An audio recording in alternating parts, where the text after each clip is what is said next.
بسم اللہ الرحمن الرحیم۔ عزیزان محترم، اللہ رب العزت نے جتنے بھی انبیاء کرام علیہ السلام کو اس دنیا میں بھیجا، انبیاء کرام علیہ السلام اس دنیا میں تشریف لائے، سب نے کسب حلال کیا۔ کسی نے مزدوری کی، کسی نے بڑھائی کا کام کیا، کسی نے بکریاں چرائیں۔ خود خاتم النبیین صلی اللہ علیہ وسلم نے اجیاد کے پہاڑوں پر لوگوں کی بکریاں اجرت پر چرائیں۔ اسی طرح جناب رسول اللہ صلی اللہ علیہ وسلم نے تجارت بھی کی۔ حضرت خدیجہ رضی اللہ تعالی عنہ کا سامان تجارت لے کر 2 مرتبہ ملک شام کا سفر فرمایا۔ اسی طرح آپ صلی اللہ علیہ وسلم نے زراعت کا کام بھی کیا۔ اطراف مدینہ میں مقام جرف تھا، وہاں آپ نے کھیتی کا کام کیا۔ لہذا کسب حلال کے مختلف طریقوں میں جناب رسول اللہ صلی اللہ علیہ وسلم کا اسوہ اور نمونہ موجود ہے۔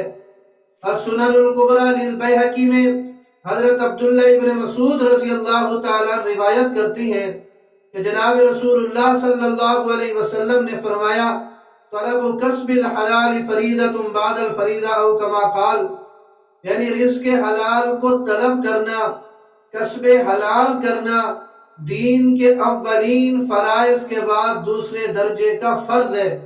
یعنی نماز، روزہ، زکوٰۃ، حج اور دوسرے معاملات جو فرائض ہیں دین اسلام میں، ان کے بعد دوسرے درجے کا فرض کسب حلال، رزق حلال کمانا ہے۔ امام غزالی رحمۃ اللہ علیہ نے مسلمان تاجر کے لیے کہ اپنی تجارت کو کیسے اسلامی بنایا جا سکتا ہے، اپنی تجارت سے دنیا میں کیسے فائدہ حاصل کیا جا سکتا ہے کہ دنیا میں فائدہ حاصل کرتے ہوئے آخرت میں بھی اس کا فائدہ ہو، اللہ رب العزت کے حضور بھی اور جناب رسول اللہ صلی اللہ علیہ وسلم کے سامنے بھی ہم سرخرو ہو جائیں، تو انہوں نے مسلمان تاجر کے لیے چند اسلامی اصول بیان فرمائے۔ ان میں پہلا اصول یہ ہے کہ تجارت کی ابتدا میں تاجر حسن نیت اور حسن عقیدہ سے کام لے، یعنی نیت بھی اس کی اچھی ہونی چاہیے، عقیدہ بھی اس کا اچھا ہونا چاہیے۔ یہ نیت ہونی چاہیے کہ میں رزق حلال کما کر اس کے ذریعے سے بھیک سے مستغنی ہو جاؤں گا، لوگوں سے مجھے استغنا ملے گا، دست سوال دراز نہیں کرنا پڑے گا، اور اسی طرح میں یہ کما کر دین اسلام پر خرچ کروں گا۔ اس کے ذریعے سے میں دین کی اور اللہ رب العزت کے راستے میں جو لوگ ہیں ان کی میں مدد کروں گا، اور اپنے بیوی بچوں کے لیے اور اپنے والدین کے لیے، اپنی اولاد کے لیے کفایت اور کفالت مجھے اس مال کے ذریعے سے حاصل ہوگی۔ تو لہذا سب سے پہلا اصول یہ ہے کہ تاجر کو نیت اچھی رکھنی چاہیے۔ اسی طرح فرمایا کہ دوسرا اصول تجارت کا یہ ہے کہ تاجر اپنی صنعت اور تجارت میں فرض کفایہ ادا کرنے کی نیت کرے۔ فرض کفایہ اس لیے کہ اگر یہ کام چھوڑ دیا جائے، تجارت، صنعت اور حرفت کا کام چھوڑ دیا جائے بالکلیہ طور پر، تو معیشتیں، صنعتیں تباہ ہو جائیں گی، برباد ہو جائیں گی۔ تو فرض کفایہ ادا کرنے کی نیت کرے۔ اور تیسرا اصول یہ ہے کہ تاجر بازار دنیا میں رہ کر بازار آخرت سے غافل نہ ہو، کہ جو کچھ میں اس بازار دنیا کے بازار میں کر رہا ہوں، آخرت میں مجھے اس کا حساب دینا ہے۔ آخرت کے دن اللہ رب العزت کے سامنے کھڑا ہونا ہے، اور میرا ہر معاملہ وہ اللہ رب العزت کے ہاں ریکارڈ ہو رہا ہے، لکھا جا رہا ہے۔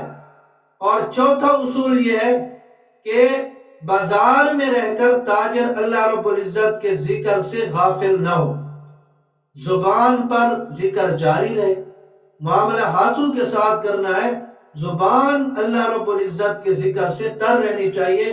اگر یہ نہ ہو سکے تو دل میں اللہ رب العزت کا یہ ذکر کرتا رہے کہ بازار میں غافل لوگ ہوتے ہیں، غافلوں کے درمیان میں یہ تاجر جو اللہ رب العزت کا ذکر کر رہا ہوگا یہ بہت ہی افضل ہے۔ اور پانچواں اصول تجارت کا یہ ہے کہ تاجر بازار اور تجارت میں بہت زیادہ حریص نہ ہو، کہ صبح کا آیا ہوا رات کو دیر تک اسی کام میں مشغول رہے کہ مجھے زیادہ مل جائے گا، مجھے زیادہ مل جائے گا، آج زیادہ بکری ہو جائے گی، تو اور اس کے لیے بیوی بچوں کو بھی چھوڑ دے، ان کو بھی ٹائم نہ دے، زیادہ حریص نہ ہو، بس جتنا ملا ہے اس پر صبر شکر کر کے اپنی دکان کو، اپنی تجارت کو بند کر کے وہ اپنے بیوی بچوں کے پاس چلا جائے، تو بہت زیادہ کی حرص نہ ہو، تو پھر اللہ رب العزت عطا فرمائیں گے۔ اور چھٹا اصول یہ ہے کہ تاجر حرام چیزوں کی تجارت سے بچے، یہ بہت لازم اور ضروری ہے، اس لیے کہ حرام چیزوں کی تجارت بھی یہ حرام ہو جائے گی۔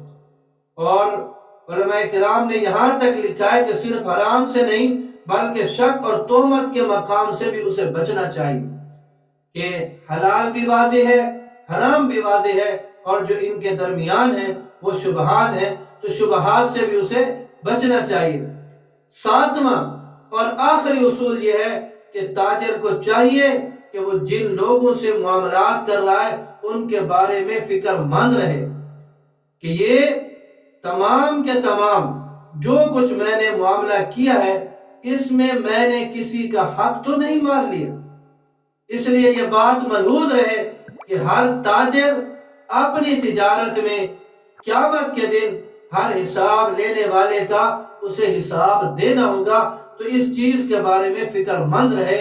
ایک جو اسلامی تجارت ہے، جس تجارت کے ذریعے سے ہماری دنیا بھی بہتر ہو سکتی ہے، ہماری آخرت بھی بہتر ہو سکتی ہے، ان اصول کی بنیاد پر، ان اصول کو لے کر اگر تجارت کی جائے تو پھر یہ تجارت یہاں دنیا میں بھی نفع دے گی، آخرت میں بھی نفع دے گی۔